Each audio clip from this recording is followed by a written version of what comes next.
It's now time for On the Line with Cheryl Wilkerson. The conversation will range from local dialogue to international. This show is meant to enlighten, inform, and to inspire. On the Line with Cheryl Wilkerson begins now. Hello and welcome to On the Line. I'm your host, Cheryl Wilkerson. It is September. School has started. My babies have gone back to school.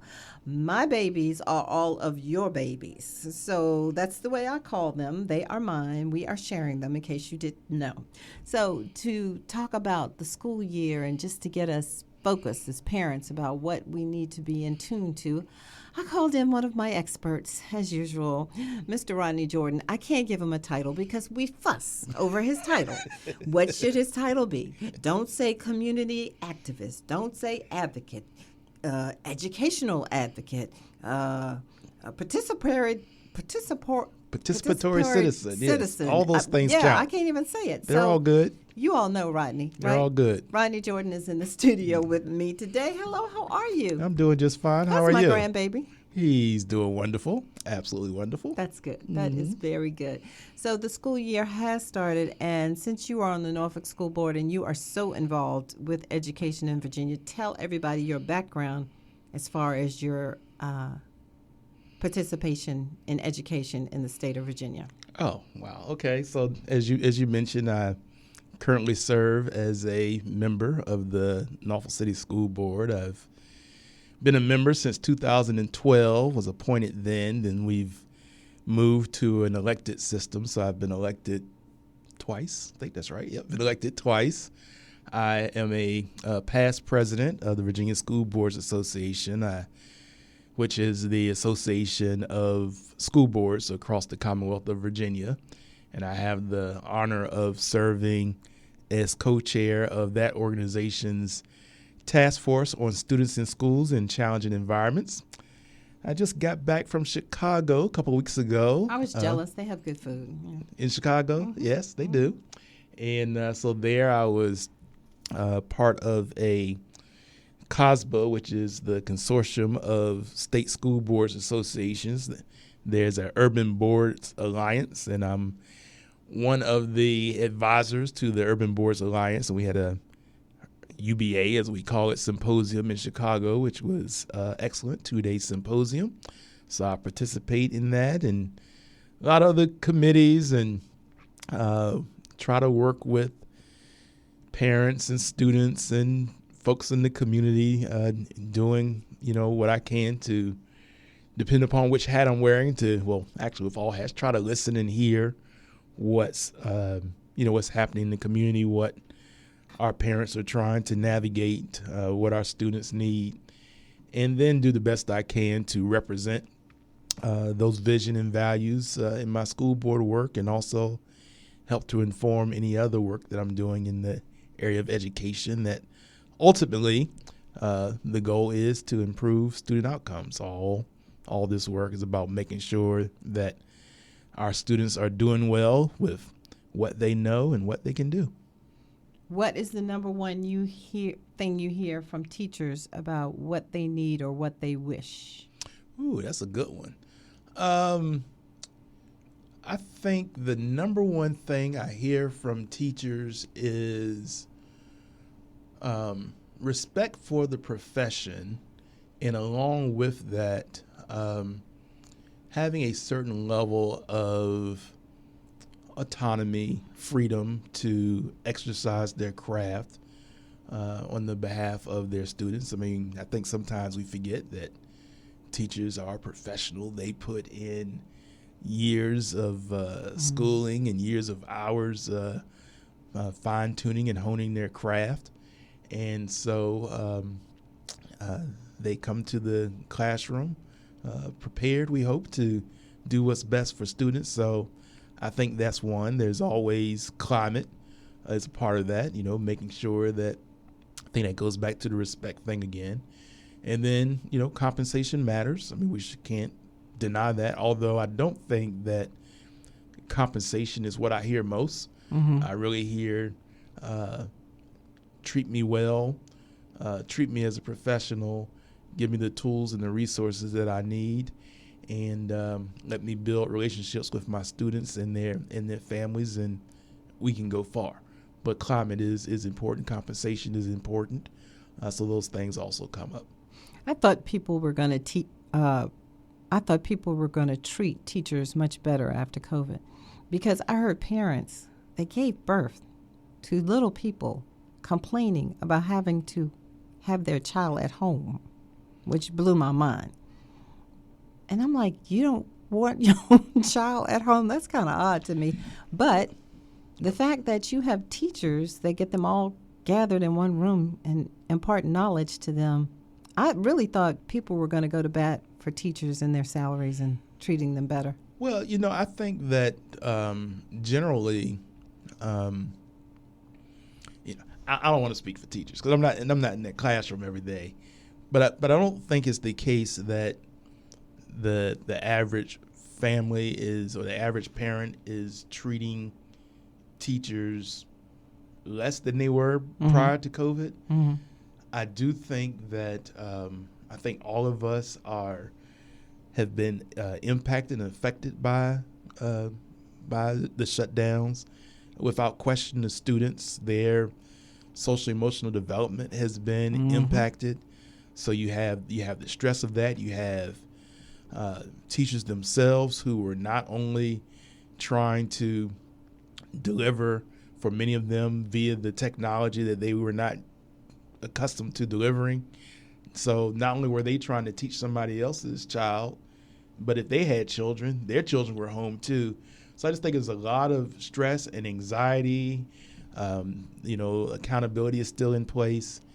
And so I think all of us, myself included, are still kind of, in one sense, recovering from the shutdown. And, oftentimes you and I have this conversation about to what extent do we truly recognize and appreciate the different stressors we may have in our life.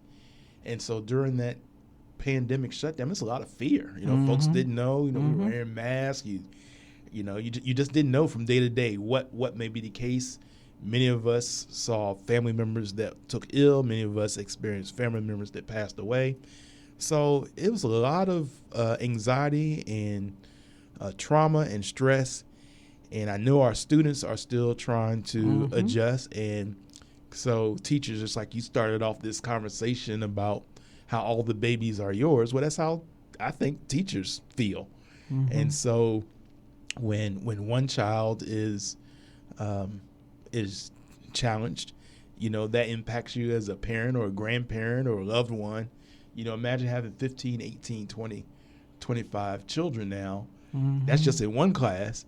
And you may have, 4 or 5 different classes throughout the day. So I think there's a lot of support that's needed.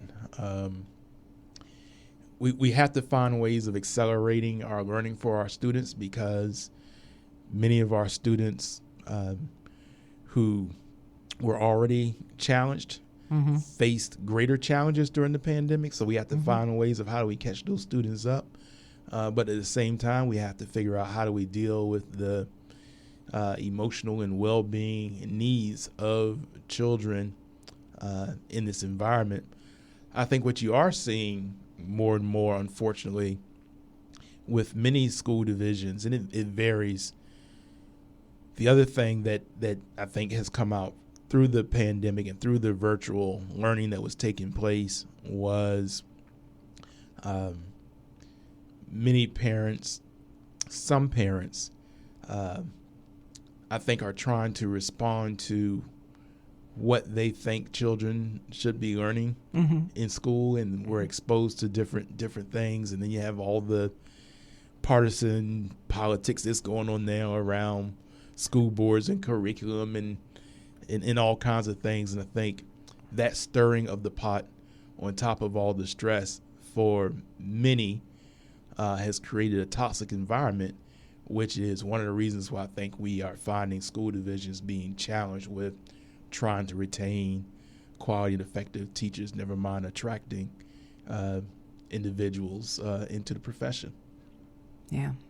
Case in Fredericksburg is just utterly ridiculous. Which one is the Fredericksburg case? That's the one where the head of the school board has never even served in any capacity or whatever. Maybe it was the superintendent. Superintendent. Okay, yeah, I can't remember if that was Freddie. I know it's there's a lot of I'm a school board member, and part of our charge, we're charged with representing the vision and values of the community, and one of the most important tasks that we have is retaining or hiring an effective superintendent who becomes the CEO of the division and has to do the job day to day. And we are finding, not only are you seeing a lot of turnover in the classroom with teachers, you're seeing a lot of turnover with board members. Yes. And you're continuing to see a lot of turnover with superintendents. And so that is But parents need to stay on top of that. And I know that's easier said than done because they've got other things they're trying to do, keep roof over your head, but still. Yeah, well, I think, this is me speaking personally. I mean, our children come first. We have to find ways of supporting them, being involved in education, whether it's public, private, homeschool. Parent engagement and parent involvement can make all the difference in the world for the success of children. I know we say that parents are the child's first teachers. I agree with that. But what the teachers are able to share and teach our children in the classroom, in no way am I ever going to think that I'm qualified to do what they do. They are professionals. They go to school. Being able to handle 15 children in the classroom, I just like I said earlier, it's a special skill and a special love, and you have to have a heart for others to perform that type of service and to uphold that type of profession. And I just admire those that can do it far beyond my skill level.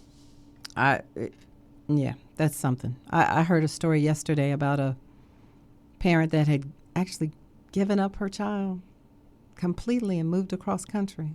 Said she couldn't handle it. And, we've got to do better because no child wants to feel like they weren't worth it. So, okay. So what do you hear?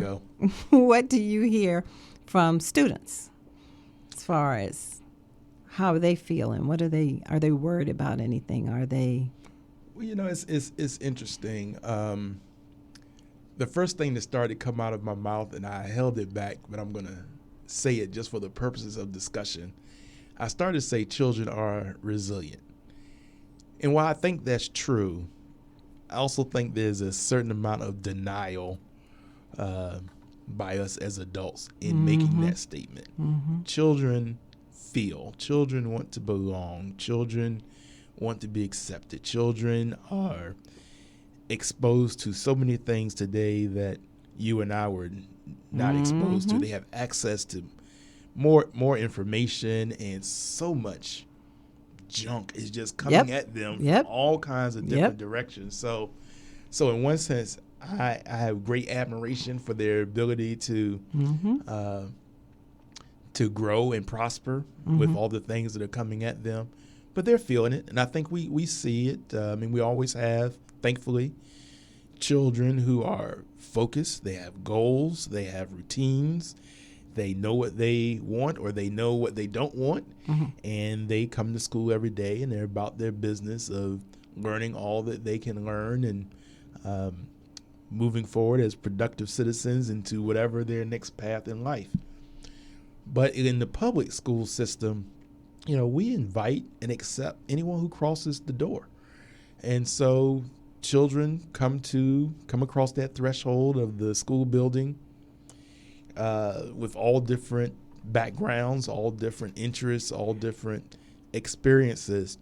And so you have some children who may be homeless. You have some children who may be hungry. You have children who are doing exceptionally well. So it's all kinds of things that they're exposed to different things. And going back to the conversation about parents and adults, I think that's one of the things that I often hear from children is, and they don't necessarily say this to me directly all the time, but I'm not sure how that they always feel fully protected by the adults in their lives and feel fully welcomed and embraced by all the adults in their lives. And because the adults use that crutch of their children are resilient. They well, use that's that, why they you take heard me it too struggle far. with it. Yeah.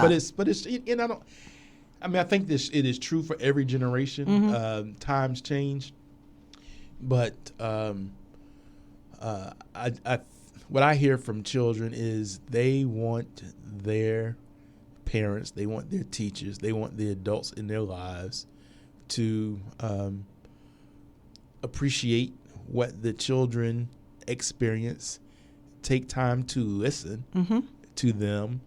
So that would mean putting down the cell phone when you see them in the afternoon? Learn their culture and their experiences and their language, and not necessarily always see things through the lens of when I was in school. When I was in school, just listen. Yeah, you just gotta listen. I think agree. they want that and want to be able to, because even adults want that. That's what I'm saying. I think it's all human beings. We all want a certain level of acceptance and love, and just sometimes somebody to listen to us, even if they don't understand a single thing that we're saying. Yep. So children whose brains are constantly under development, I just worry that we are treating our children like they are little adults versus treating our children like they're children. Correct. I agree with that. And I think that puts additional stressors and challenges before young people. And I'm talking whether you're 17 or 7 Correct. or 7 months.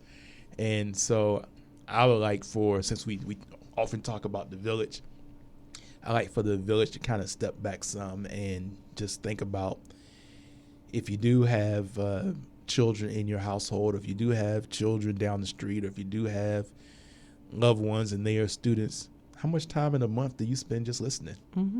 I mean, literally, I like for people to, I'm doing my own little project right now where I'm trying to do some focusing on some goals. And one of the things that I'm doing in that regard is I am tracking my minutes daily because I want to see how much time I'm spending doing certain things. How much time, if I have 8 hours of time in a day, how much of that time am I spending focused on my goals? And so if one of my goals is to listen more to my children, even though I have adult children, or if one of my goals is to spend more time with my grandson, then I want to make sure I'm monitoring that to see whether or not, one, am I in balance, and two, am I truly providing, in actuality, the quality time that I say I want to achieve, that I write down on paper.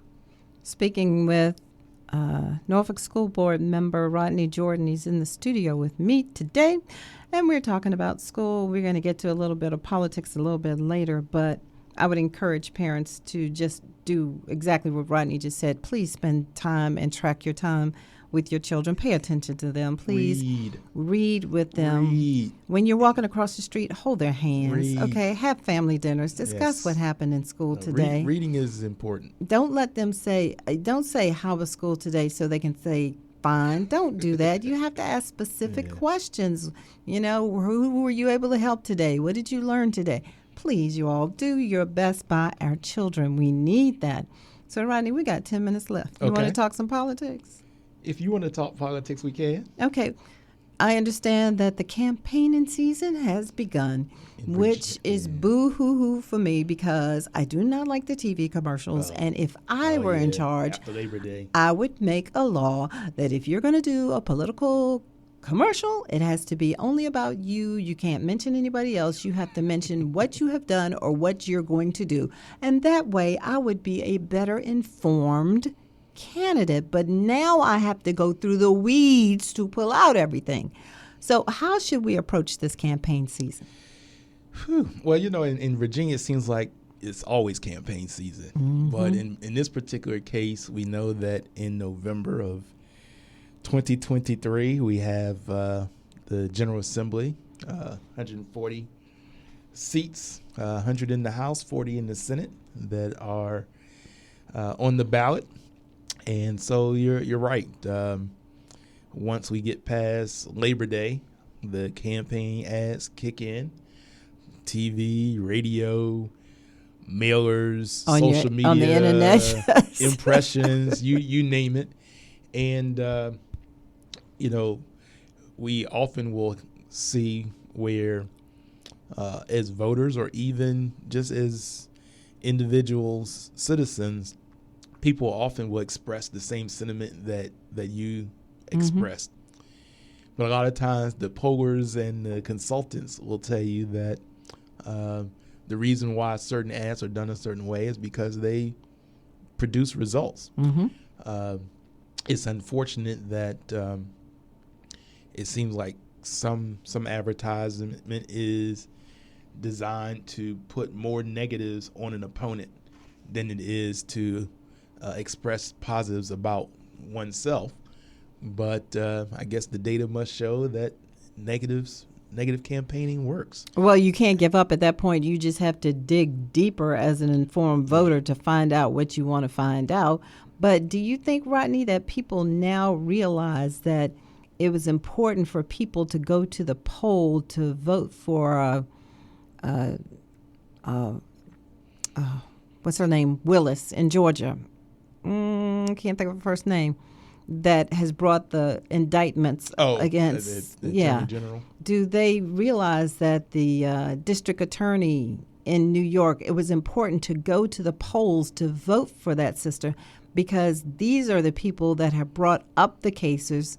If there were other people in office, it's no guarantee. You've got to vote for who you think is going to do the right thing. You just can't leave that to other people. And I say this all the time. District attorneys, Commonwealth attorneys wield so much power. Vote. Find out who's doing what. Yeah, no, I think that, we have to make the connection that you just made. From everything to your light bill. You and I were talking about cell phones before we came on the air. You look at your cell phone bill, you see fees. You get a water bill, you see fees, you get everything seems to have a fee associated with it. People looking at if they own a home, they see their assessments going up, going down. So in our system, that government, we help to determine that. And so the people that we either elect or tolerate. or refuse to take out, they make those decisions every day. And so I think what we have to find a better way of doing is making the connection that you just made between the act of voting and choosing a candidate that you feel represents your values, represents your principles, and then going out and exercising that vote, because these decisions that are made every day, you may not think that they impact you in the moment, but at some point in time, you're going to find yourself dealing with something. It could be anything as simple as getting pulled over for a traffic ticket, or like I said a moment ago, going to the local authorized cell phone dealership and seeing the fees and the taxes, or buying a car, or we dealing with inflation. The price of a loaf of bread is ridiculous. So, politicians and elected officials and appointed officials, we can't forget them either, who are often appointed by elected officials, have a lot of impact on our quality of life and what we experience daily. And to me, one of the reasons that I think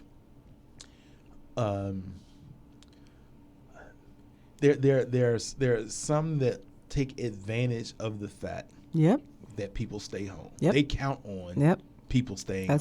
That's true. Because this stuff is, I can go into, when I'm campaigning, I can go into a database. And I can look in that database and I know who is most likely to vote in a certain place, or how often people vote and what they do, and these things are down to a science.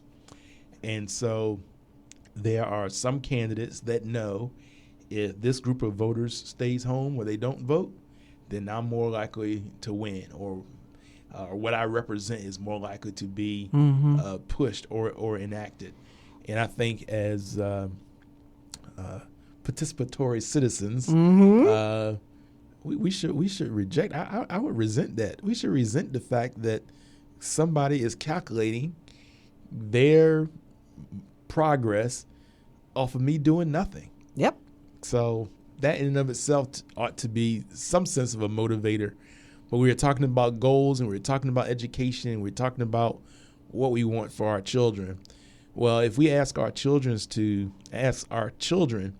set goals and have aspirations, we should do likewise as adults.